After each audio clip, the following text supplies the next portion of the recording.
28 फेब्रुवारीला जेव्हा इराण आणि अमेरिका यांच्यात युद्ध सुरू झालं, त्याच्या पुढच्याच दिवशी एक बातमी आली होती. सौदी अरेबियाचे क्राऊन प्रिन्स मोहम्मद बिन सलमान यांची या युद्धातल्या सहभागाची. अमेरिकेनं इराणवरती हल्ला केला, पण हा हल्ला करण्यासाठी बिन सलमान यांनी डोनाल्ड ट्रम्प यांच्याकडे आग्रह धरला होता, असं समोर आलं. सलमान यांनी ट्रम्प यांना अनेक वेळा कॉल केला होता. त्यांनी या हल्ल्यासाठी ट्रम्प यांच्याकडे प्रचंड लॉबिंग केली होती, असं वॉशिंग्टन पोस्टच्या एका रिपोर्टमध्ये म्हटलं होतं. आता युद्ध सुरू होऊन 1 महिना झाला. युद्धात आतापर्यंत दोन्ही बाजूंचं प्रचंड नुकसान झालं. हजारो लोकांचा जीव गेला. मात्र तरी सुद्धा अमेरिकेनं हे युद्ध चालू ठेवावं असा प्रयत्न अरब राष्ट्र करत असल्याचं समोर आलंय. धक्कादायक म्हणजे फक्त सौदी अरेबियाच नाही, तर UAE, कुवेत आणि बहरीन यांसारखे देश सुद्धा अमेरिकेनं इराणवरचे हल्ले चालू ठेवावेत यासाठी प्रयत्न करत आहेत. नक्की काय घडतंय? अरब देश हे युद्ध चालू राहावं यासाठी कसे प्रयत्न करतायत? यामध्ये त्यांचा नेमका फायदा काय आहे, समजून घेऊयात या व्हिडिओमधून. नमस्कार, मी ओंकार आणि तुम्ही पाहताय बोल video. Saudi Arabia, UAE, Kuwait आणि बहरीन हे मिडल ईस्ट मधले अमेरिकेचे मित्र देश आहेत. वॉल स्ट्रीट जर्नलच्या एका रिपोर्टनुसार या युद्धाला सुरुवात होऊन आता 5 आठवडे झाले असताना डोनाल्ड ट्रम्प यांनी त्यांच्या सहकाऱ्यांना सांगितलंय ते अमेरिकेचं ऑपरेशन इपिक प्युरी थांबवण्याच्या तयारीत आहेत.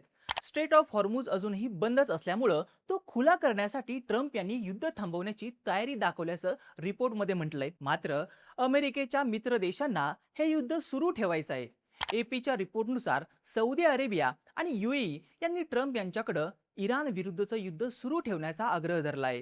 अमेरिकेनं महिनाभर हल्ले करूनही इराण अजूनही कमकुवत झालेला नाही, असं या देशांचं म्हणणं आहे. महत्वाचं म्हणजे हे तेच देश आहेत ज्यांनी या युद्धाच्या सुरुवातीला म्हटलं होतं अमेरिका आणि इस्रायलच्या हल्ल्याबाबत त्यांना पूर्वसूचना देण्यात आली नव्हती. तसंच या युद्धाचे भीषण परिणाम संपूर्ण मिडल ईस्ट रिजनवरती होतील, असंही हे देश म्हणाले होते.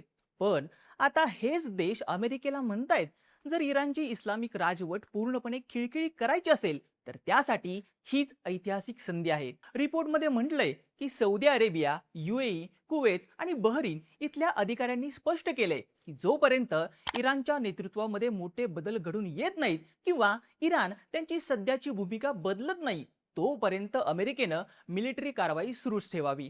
या अधिकाऱ्यांनी त्यांची ओळख गुप्त ठेवण्याच्या अटीवर ही माहिती दिली असल्याचं एपीनं म्हटलंय. खरं तर मिडल ईस्ट मधल्या या सगळ्या देशांमध्ये अमेरिकेचे एअर बेसेस आहेत, ज्यांच्यावरून अमेरिकेनं इराणवरती हल्ले चढवले आहेत. त्याला उत्तर म्हणून इराणनं या देशांवरती हल्ले केलेले आहेत. पण अजून या देशांनी स्वतःहून इराणवरती अटॅक केलेला नाहीये. या सगळ्यामध्ये UAE हा सगळ्यात आक्रमक देश म्हणून समोर आलाय. ट्रम्प यांनी अमेरिकन सैन्याला जमिनीवरच्या हल्ल्याचा आदेश द्यावा यासाठी UAE जोरदार दबाव आणत असल्याचं रिपोर्टमध्ये म्हटलंय. कुवेत आणि बहरीन सुद्धा UAEच्या बाजूने आहेत. सौदी अरेबियाबद्दल बोलायचं झालं तर सौदीचं म्हणणं आहे जर अमेरिकेनं युद्ध आत्ताच थांबवलं तर यातून काहीच निष्पन्न होणार नाहीये. सौदीच्या मते जोपर्यंत इराणचा अणु कार्यक्रम नष्ट होत नाही, इराणची बॅलिस्टिक मिसाईल क्षमता नष्ट होत नाही, इराणचा प्रॉक्सी गटांना असलेला पाठिंबा संपत नाही आणि इराणचा हॉर्मुझच्या सामुद्रधुनीवर असलेला होल्ड संपत नाही, तोपर्यंत अमेरिकेने इराणवरचे हल्ले चालूच ठेवावे. सौदीचे क्राऊन प्रिन्स मोहम्मद बिन सलमान यांनी व्हाईट हाऊसच्या अधिकाऱ्यांना सांगितलं इराणची मिलिटरी ताकद आणि तिथल्या धर्मगुरूंच्या नेतृत्वाची ताकद कमी करणं यामध्ये मिडल ईस्टचं हित आहे. म्हणजेच सौदी अरेबिया हे युद्ध चालू ठेवण्यासाठी अमेरिकेवरती दबाव आणतोय. आता युद्धामुळे या अरब देशांचं एवढं नुकसान होत असलं तरी त्यांना हे युद्ध थांबवायचं का नाही? सौदी अरेबिया, UAE यांसारखे देश अमेरिकेला युद्धासाठी एवढा आग्रह का करत आहेत? तर यामागं या देशांची वेगळी कारण आहेत. UAEचा विचार केला तर UAEला या युद्धाचा सगळ्यात मोठा फटका बसलाय. अमेरिका आणि इस्रायलच्या हल्ल्याला प्रत्युत्तर देताना इराणनं सर्वाधिक हल्ले UAE वरतीच केलेत. UAEच्या दुबई, अबुधाबी यांसारख्या शहरांवरती इराणनं 2000 पेक्षा जास्त मिसाईल्स आणि ड्रोन डागले आहेत. यामुळं मिडल ईस्ट मधलं व्यापार आणि पर्यटनासाठी सगळ्यात सुरक्षित ठिकाण अशी दुबईची जी ओळख होती ती मोठ्या प्रमाणात डॅमेज झाली. आता UAEचं म्हणणं आहे की त्यांच्यावरती मिसाईलनं हल्ले करणारी आणि मिडल ईस्ट मध्ये प्रॉक्सी गटांना पाठिंबा देणारी इराणची राजवट सत्तेत नको. आम्हाला फक्त सीज फायर नको, असं पुन्हा कधीही घडणार नाही याची गॅरंटी हवी, असं UAEचे परराष्ट्र मंत्रालयाचे राज्यमंत्री नूरा अल काबी यांनी म्हटलंय. त्यामुळेच अमेरिकेने इराणवरती जमिनीवरून हल्ला करावा यासाठी UAE दबाव टाकत आहे. या सगळ्यात सौदी अरेबियाचा विषय थोडासा वेगळा आहे. तसं पाहिलं तर इराणच्या हल्ल्यात सौदीचं UAE एवढं नुकसान झालेलं नाहीये, पण सौदीचा प्रयत्न आहे इराणचा अणु कार्यक्रम नष्ट करण्याचा. खरं तर सौदीला सर्व मुस्लिम देशांचा नेता म्हटलं जातं, कारण मुस्लिम धर्मियांसाठी सगळ्यात पवित्र असलेली मक्का आणि मदिना ही दोन्ही ठिकाणं सौदी अरेबियामध्येच आहेत. मात्र सौदीच्या या वर्चस्वाला चॅलेंज देणारा दुसरा मुस्लिम देश आहे, तो म्हणजे इराण. सौदी अरेबिया आणि इराण हे दोन्ही मुस्लिम देश असले तरी सौदी हा सुन्नी बहुल आहे आणि इराण हा शिया बहुल. या दोन्ही देशांना संपूर्ण मुस्लिम जगावरती वर्चस्व हवं आहे. त्यामुळं हे दोन देश इतक्या वर्षापासून एकमेकांचे विरोधक आहेत. इराणमध्ये इस्लामिक क्रांती झाल्यापासून इराण सौदीचा प्रमुख विरोधक म्हणून समोर आलाय. मुख्य म्हणजे इराण न्यूक्लिअर वेपन्सही बनवायला लागलाय.